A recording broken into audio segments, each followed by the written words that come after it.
Hey, everybody, I'm back. Yes, I'm back. I'm so excited to be back. Um, I Please excuse my appearance. I have I call them Cruella nails. They so long. I've missed appointments. I've been ill. COVID is still alive. I just got COVID for the first time about 2.5 weeks ago, and I'm still trying to get over and get my new norm out here in these streets. But I'm Steph, the Educator. This is the Essential Pedagogy Podcast. And my goal here is to just give people an inside view of education. Those outsiders who are not a part of education get an inside view of education, and also build compassion among insiders in education of outsiders of education. Without further ado, though, I'm going to talk about some tips for teachers. I want to just kind of first talk about how oh my gosh, look at there. I've lost my screen. Honey. I want to talk about how this is serious business. Education is serious business. It's not always the safest career. It's not something that you can do mindlessly. As we know, there's been school shootings, there's been student attacks and things like that, especially in Texas. We've had one recent.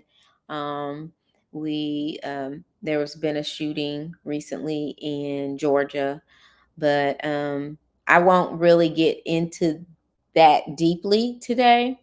But I just want to let you know that this is serious business, and it's important to have the special kind of people that's going to be a part of education in our future. My new passion is helping new educators have longevity in our career. And it's no secret that schools are underfunded. And we say that, with sometimes lightheartedly, but it is in dire straits. Most of public education is in deficit. Most of education are trying to find ways to generate income so that they can provide stellar education for the students that they service. And it's become more and more difficult because we are more and more stressed with numbers of people who need services and people who need public education. So with that being said, and also education has suffered from a huge exodus of professionals leaving the profession for one reason or another. A lot of people were close to retirement when COVID came about. And so they just saw this time to I'm gone, I'm going to retire, and that's it. There are people who have decided to just pursue other careers. I know people that I taught with 15, 20 years ago. They are choosing to pursue other careers. It's difficult work. And I just want to stress that it's very difficult work. It's very stressful work. It's not for the faint-hearted. Um, and it should not be for those who do not reflect on their own actions.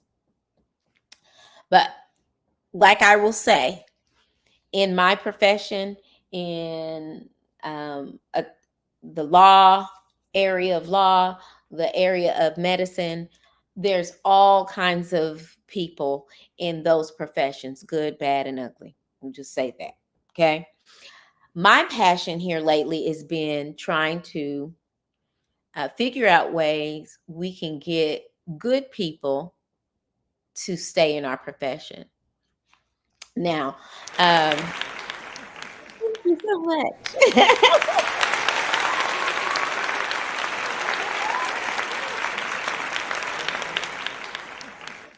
So, what I do know about myself is that I recognized early on that I was called to be in education. My story is where I decided to get in alternately uh, certified, where I did not go into a teaching program to learn all the pedagogical ways to get a child to learn lessons. But I did have to go into a program to help me learn these skills. And then, of course, there's on the job training because, you learn as you get in it. But my history was my major was agricultural economics. It's a bachelor's of science. Had animal science, had environmental science, a lot of those classes. And I applied to get alternatively certified, and I was turned down early in my career. Um, and I remember thinking, well, maybe this is not what I'm supposed to do. Although I'm kind of attracted to little kids are attracted to me. They still are. I thought I was going to teach elementary, and I'm in secondary teaching middle school. So my story went like I got, denied to get into this program. Um, Even though I feel like I had credentials, I had, of course, a degree. I had spent many hours substituting in the schools. So I signed up for a long-term sub assignment in Farmers Branch, and the principal approached me and said, "Hey, I wanted to see if you were interested in interviewing." And I was like, "Sure." And I'm thinking, I'll have opportunity tomorrow to dress up and interview for this lady. And I said, "Okay." I didn't say no. I didn't say, "Hey, I got I got declined to be in a program, so I don't know if I'm going to be able to do that." But I agreed to the interview, and she wanted to see me like after school. And I was like, "Oh, but I'm not, like, I wanted to put on my suit, right?" The a career I had previously was a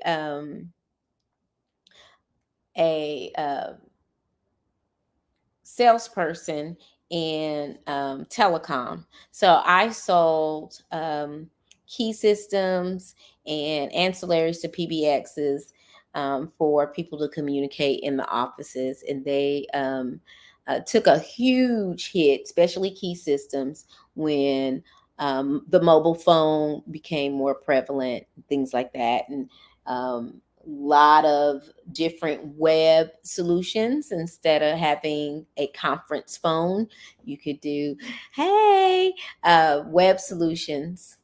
um so I did that for a little while, and then there were layoffs, so I decided to sub because I needed income. I got the interview. Felt very uncomfortable because I was in like a little sundress and some sandals.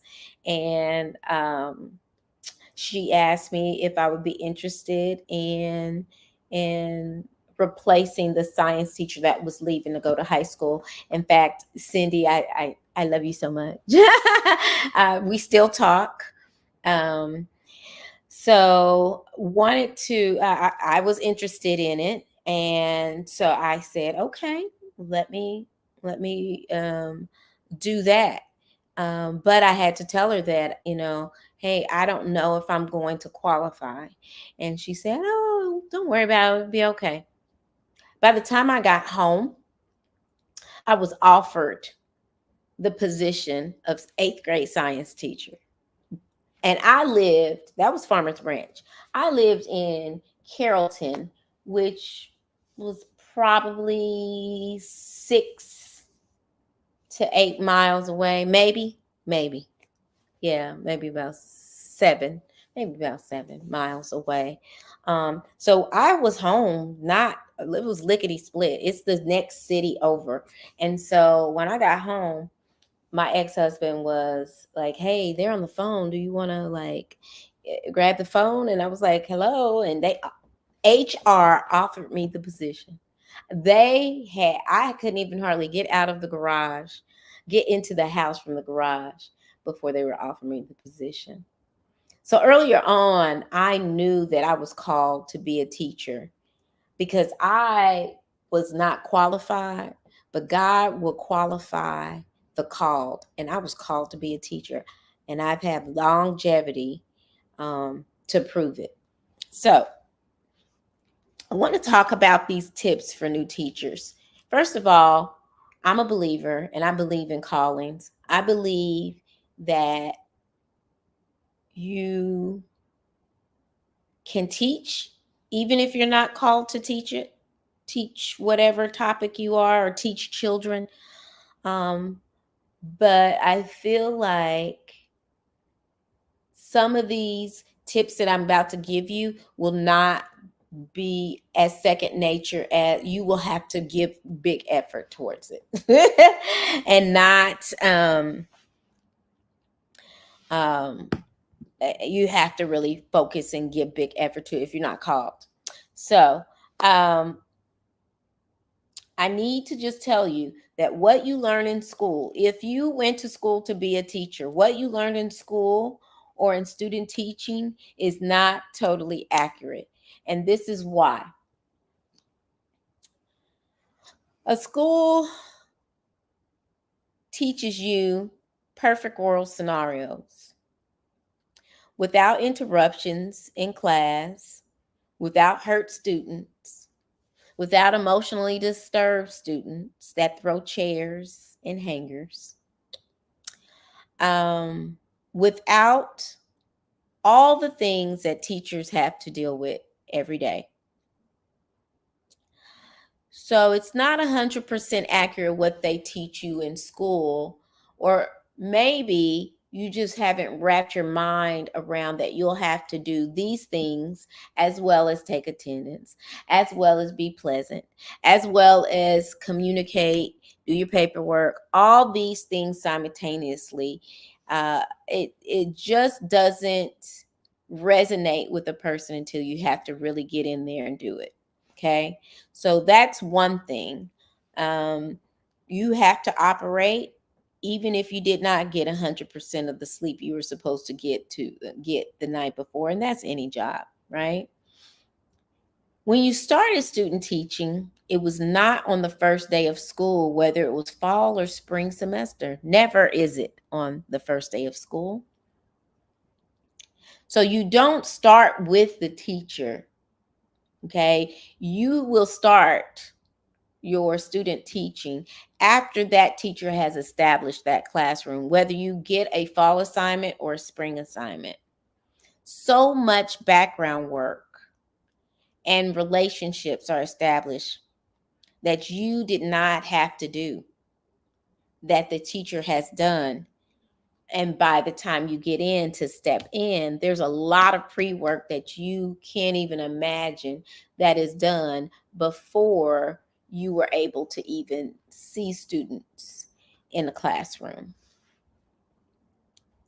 I know you're excited about changing society one child at a time, but throw the rosy glasses out of the window and focus on your goals.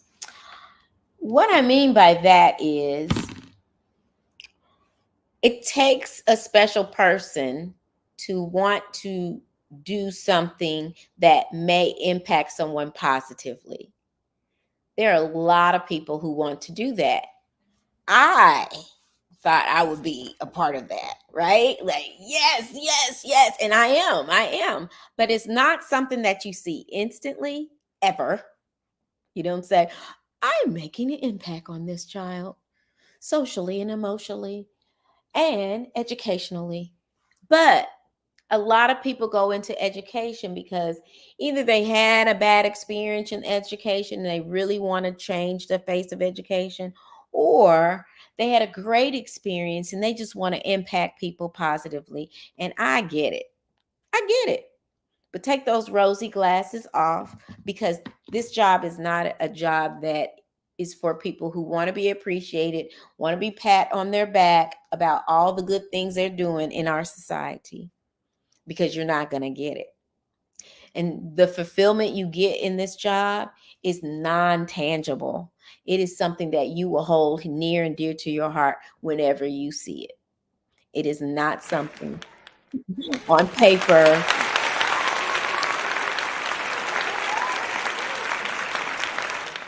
It's not an Oscar. It's not a bonus.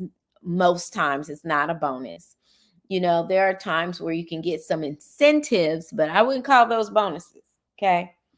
Um, so take your rosy glasses off and have your reality. Either you want to educate people or you don't. You want to have a better society, educated society, or you don't. You want to give people a different viewpoint on life as a believer, as a person that you may be the light that they see all day in their life, in their lifetime. Yes, you can do that, but that is not our goal in education. It is a byproduct, but it's not our goal. Our goal is to educate people so that we can have a competent society in the future, a society that is able to make decisions for themselves and others, be good parents, be good leaders in the community, be good people. That's what we're here for. However, we can't lose sight on what our responsibilities as core teachers are. I teach science, and there are other people who teach other things that may not be so closely related to having a career in something that they have to take practicum tests and things like that in, right? But I guess, you know, in art, you have to take tests if you go to art school and things like that. So I guess you always have to take some kind of test. So people who are anti-testers, that's not going to go away. Okay. But take your rosy glasses off. I know you're excited. I know you're hopeful for changing society, but take your rosy glasses off. Nobody is perfect. And when I say that, I want you to know that sometimes the reason why people go into education, it's because you have um, have had some school hurt, parent hurt, trauma, guilt. Some people are uh, go into education because they're incredibly guilty about how our society has treated the minorities in this country, or incredibly guilty about how um, uh, those who have low socioeconomics situation, how they're treated, or the disparity in children with low socioeconomic background and children who are not. and minority or non-English speaking children. Some people come into the profession with tremendous guilt about those things. Some people have trauma about those things, whether you are a minority or not, but you have trauma with school. Maybe you were treated a certain way or someone called you dumb. And so this is your resolve. You want to make everybody feel good.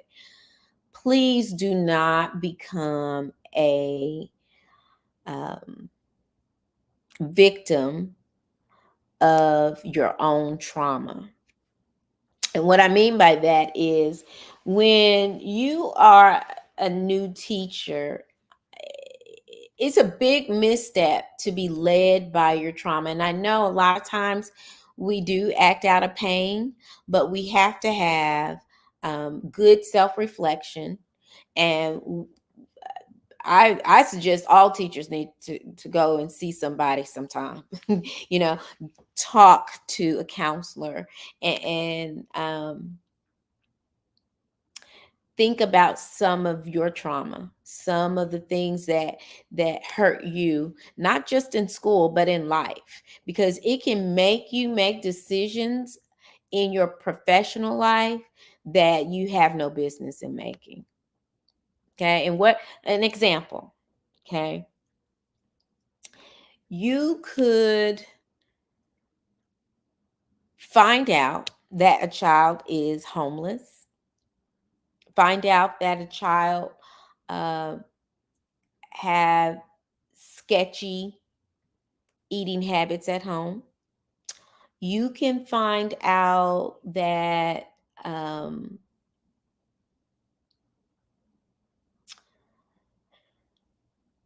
say for instance, okay, so when they have abusive background or some things going on abusively, you have an obligation to call and report these things to Child Protective Services.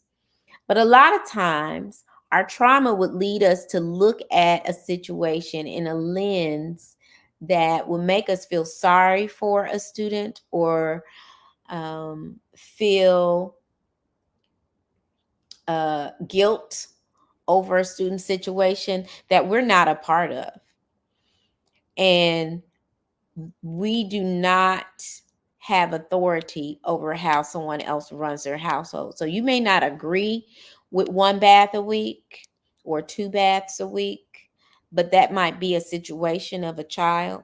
And you might think that's abuse, but it may not be abuse in the eyes of the law. So because they stink to you doesn't mean that their parents are not taking care of them the best they can and appropriately within the boundaries of law. Okay?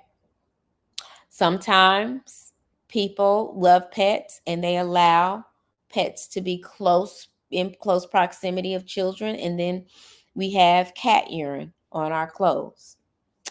There's nothing that we can do about it. We can't say that these people are necessarily abusive. Certainly, you can have someone investigate the situation, but to get too emotionally involved will keep you away from really doing your core job, which is educating students. Okay. So I would just steer away from or just hash out my own trauma and steer away from getting too personal in a child's life, um, within reason, because you don't want to have someone to come up with bruises all the time or broken glasses or anything like that and you do nothing. But I'm saying your standard of living, since most teachers are middle class to upper middle class people, depending on your socioeconomic coming up and who you're married to. Because teachers, we don't make that much. Just saying. Anyway, um, your standards of living may not be the same standards of living of some of your students. So you can't push off your value system on someone else. And certainly you don't even have the time to do that, right? We are super busy getting lesson plans out, getting lessons out, preparing for lessons. I just spent, oh my gosh, I had a busy day today. So let me tell you about my day. So I have to be at work at 7:30. Got there a little before 7:30, put my food away, end up teaching a class, not end up, but that is my schedule, is to teach a class at 8 o'clock, 8:10, 8:10. 8:10, class starts. That class in at 9. After that, I'm going to PLC, which is a group planning session with some colleagues of mine and coworkers. And so we plan. That's for 45 minutes. Then we have um, social and emotional and um, academic practice time, which is called advisory. And so we have specific lessons to teach for that. That's 30 minutes. Then I have third period is my conference. I can conference with parents. I can make copies. I can make quizzes, tests, study guides, what all the things I need to do. So do that and have lunch, teach a class, fourth period, then have lunch, then teach fifth, sixth, seventh period back to back. And I'll finish. The bell rings at 3:30. I had to plan with a special education professional teacher because I teach an inclusion class, one of those periods. And I had to give her the test that we're going to have in a couple of weeks and get her input on how the test should be changed for accommodations for that class. So met with her for 30 minutes. That was till 4 o'clock. Had a meeting from 4 to 4:45. It was a WebEx meeting with 91 other teachers for about a teacher program. After that, went to Walmart, went shopping for lab things. I was at Walmart by 10 minutes after 5. I left at actually loaded up my car about 10 minutes after 6. So I got some things for school, paid for that. And I got some things for work, paid for that. Had two separate transactions because I'm going to attempt to get my money back for this lab. Spent $39 on this lab that I did not intend to spend money on. But neither here nor there, I did it. So I got home at 6:45, and now I'm at podcast at 8 o'clock. So my day is super full as a teacher. I don't have time to do all that extra kumbaya. So if you got rosy glasses about this perfect world, then come on, people. We got to get to the business of teaching. And we owe that to our children. We do. We owe that to our children. So I have a newer teacher. She's actually a brand new teacher, young lady who is a first year teaching. And some of the things that a lot of new teachers don't understand because they haven't worked with children. They haven't even been in a school setting besides student teaching since they were in school. And so what I find is people misunderstand cognitive abilities of the age group that they are in, and so that they're teaching. And so I found that one of our new teachers was like, they're just so young. I just didn't know I would have to just regulate everything. I would have to tell them everything, like what to do, when to do it. This is not an appropriate time to sharpen your pencil while I'm giving instruction and no one can hear me because you're sharpening this pencil loud, right? So, yeah, those are some of the things that a lot of teachers don't understand. Um, they have problems writing questions, quiz questions, test questions on the grade levels that's appropriate. Now we don't have to really worry about all that because we have a lot of AI assistants. Yay. And so we can say, write this in the seventh grade level or a fifth grade level if your kids are below grade level in reading. So that's something that people are taken aback with. And so they realize after a week or two in the classroom that takes so much more energy than they thought. Thinking through logistics and being very specific with instruction. Oh, I have a example. Okay, so the instruction I gave today was I gave sticky notes on the way into class. Right? Here's a sticky note. Here's a sticky note as you come in, and then the instructions what to do with the sticky note was in on the board for their do now, because they do it as soon as they come into the classroom. It's called do now. We used to call these things warm up. Anyway, they do this and on the attendance, I always have an attendance question. Do you like Snicker or do you like Sour Patch candy?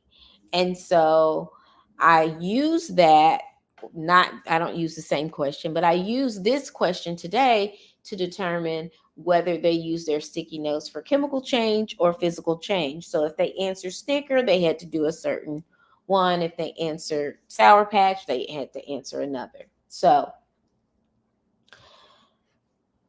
my board said, if you chose Sour Patch Kid, please write down an example of uh, a chemical change. And then it went on to say what you do for Snicker, right? I had a lot of kids only write about and be very perplexed about how can this Sour Patch candy go through a chemical change. So then you think that you got to be very detailed in your questions. You got to say, this does not have to be about the actual candy, but it can be any example, right? And then you have a lot of people that go, oh, so can it be about tearing paper? And I was like, any example. Now, I teach seventh grade. You would think that would be like third grade, but it's not. And I think a lot of people misjudge this and they start talking as if these people, these little people, are in college, and they're not. So that takes a little time in getting used to. Um,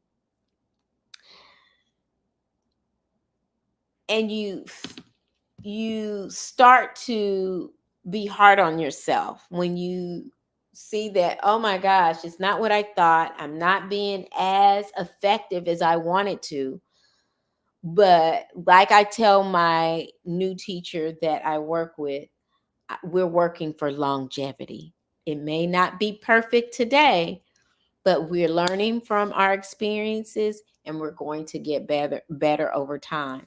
So, and you'll see that even if you do a lesson perfect, that doesn't mean that a child will change right then and there. It's over time that, you know, people develop.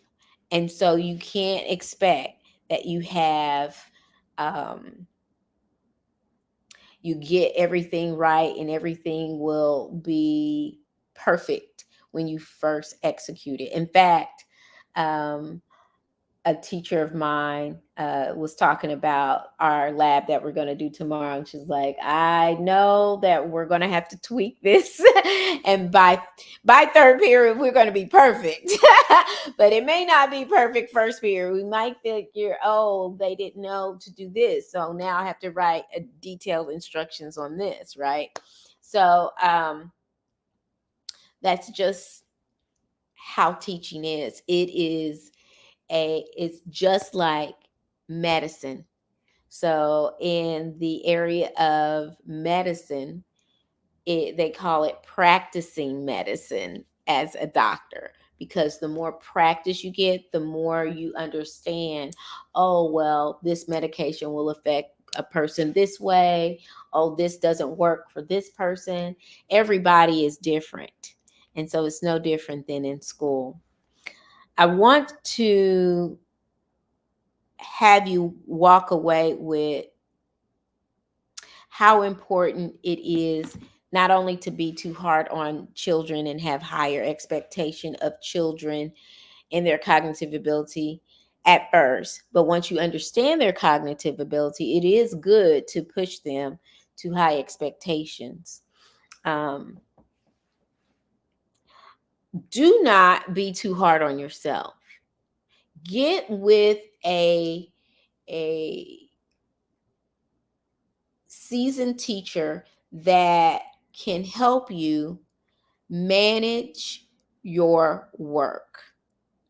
There is a teacher, and it may not be in your particular uh, uh, subject matter, but there is a teacher somewhere around that looks like they are just going home happy and coming into the school happy, and you're wondering, what have they eaten for lunch? What did they eat for dinner?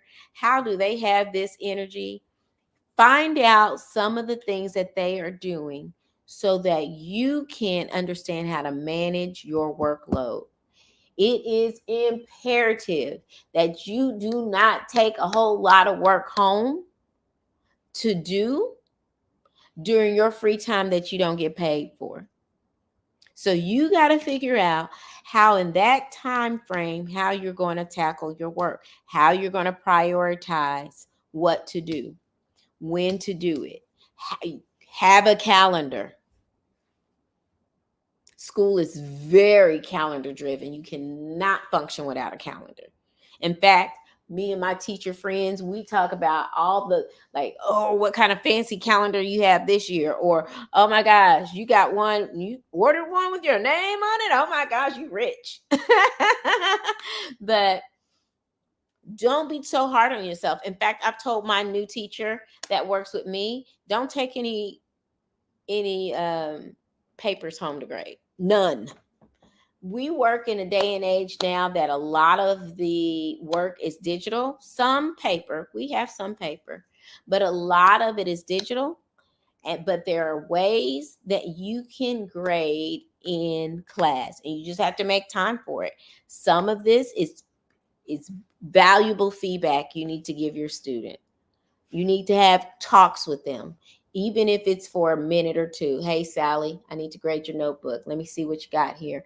I'm looking for this assignment, this assignment, this assignment. Let me see what you have. Okay, you did not finish these notes. You did not do this. These are the points associated with this. You put the grade in, you go on about your business. Do not disappoint yourself by taking a ton of work home, especially coming home by 6:45 and thinking you're going to grade 110 pieces of paper or even 30.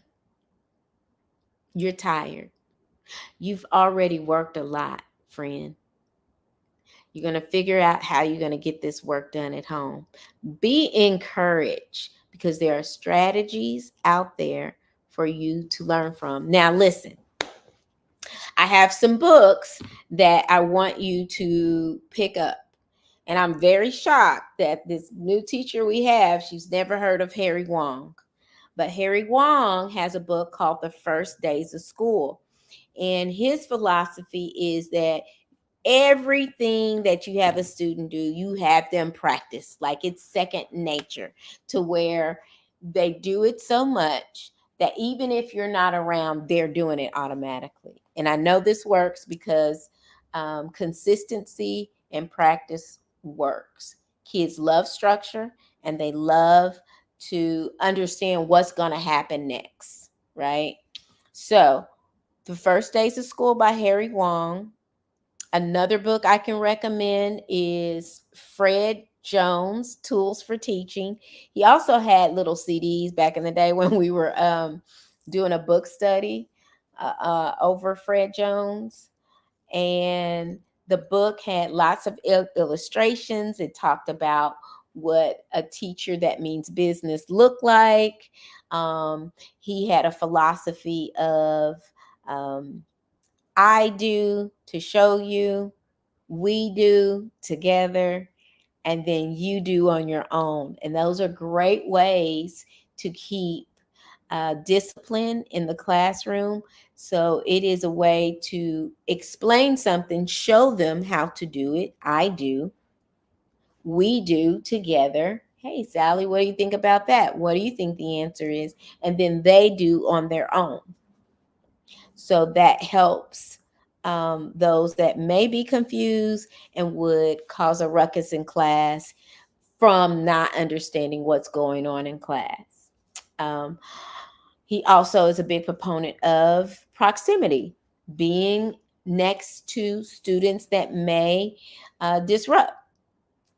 So you are not saying a word, but your proximity close to the student will get them to feel a little uncomfortable and wonder why you're standing there. So he's a big, that book, I'm telling you, changed my teaching life. um, so that book, also, I interviewed here on the show. Let's see. I'm gonna find his name, y'all. He was such a super guy.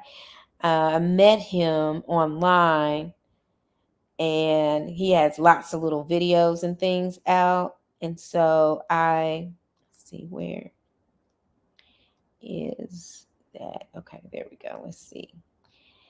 He wrote a book that I just was so delighted over. What's his book about? Oh my gosh, looky there. His name is Daryl, I think it's Daryl Williams. I'll have to get back with you, but his book is really good, and I feel like he really needs to get back into doing a whole lot of holistic training. From that book, I interviewed him some months, like 4 months ago. It's on a show.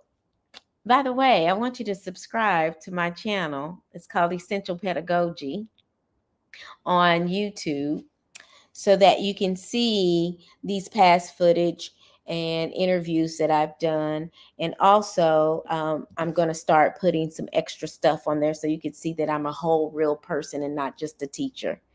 Ha ha. I'm going to start putting some extra stuff on there. So please, y'all, subscribe. Also, hit the notification button so that you can be notified when I'm on live and join the crowd. I have like a part 2 to this podcast, because there's so much to go over. But I want you to know, as a new teacher, you're not alone. Find somebody. You can even reach out to me on YouTube. I will talk to you, or you can email me. Email me at stephanierpowell@me.com, and I will get back to you if you have any questions. This is one of my passions, is helping other teachers be successful. So I will answer any questions you might have. If I don't have the answers to them all, then I'll definitely try to find out.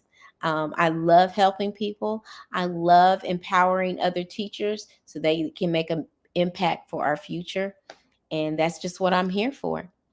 So until next time, I'm going to sign off, y'all. It's been a long, long day. But until next time, I want you to remember these key things, okay? So we're going to watch, where's my notes? Girl, gotta get my notes. Take your rosy colored glasses off and get to the reality of teaching. Number 2, get help for your personal trauma because you don't want to bring that into the classroom. Number 3, do not cause more emotional uneasiness and anxiety by taking work home that you're going to sit in a corner and look at and then feel guilty about it the next day and never get it done. Find another teacher on your campus to be your mentor. They may just be very flattered that you approach them. So until next time, you guys, enjoy your life and know that there are people who care and want this society to thrive and not just survive. So until the next time, thank you for watching Essential Pedagogy.